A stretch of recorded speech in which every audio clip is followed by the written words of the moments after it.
সাইকেলে বাংলাদেশের 495 উপজেলা ভ্রমণের আজকে আমি চলে আসছি চর রাজীবপুর উপজেলা এবং চর রাজীবপুর উপজেলার রূপ বৈচিত্র্য আপনাদের দেখাবো, সাথে আমি দেখব।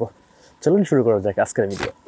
সবচেয়ে গরিব জেলার সবচেয়ে গরিব উপজেলা এটাই আর কি। গ্রাম বাংলায় গেলেই যে এরকম মা বসে থাকবে আর বাচ্চাগুলো এভাবে গোসল করবে। এটা হচ্ছে বাংলাদেশের প্রথম বর্ডার হাট।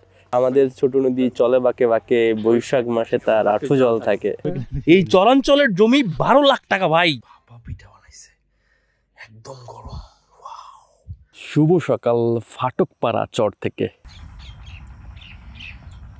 এ বেলা তোর ঘরের খবর জেনে নে রে মন মনরে। আমার আসলে আফসোস লাগতেছে যে এই চরে যদি আরো বেশি সময় থাকতে পারতাম। মিস্টার ট্রাভেলার আউটডোর, যেটা একান্তই আমার নিজের শপ। এখানে মূলত বাংলাদেশের ক্যাপ, ট্রাভেলিং টি শার্ট পেয়ে যাবেন আপনারা। যদি আপনারা ট্রাভেলিং টি শার্ট পছন্দ করেন বা কিনতে চান, সেক্ষেত্রে আমাকে নক করতে পারেন।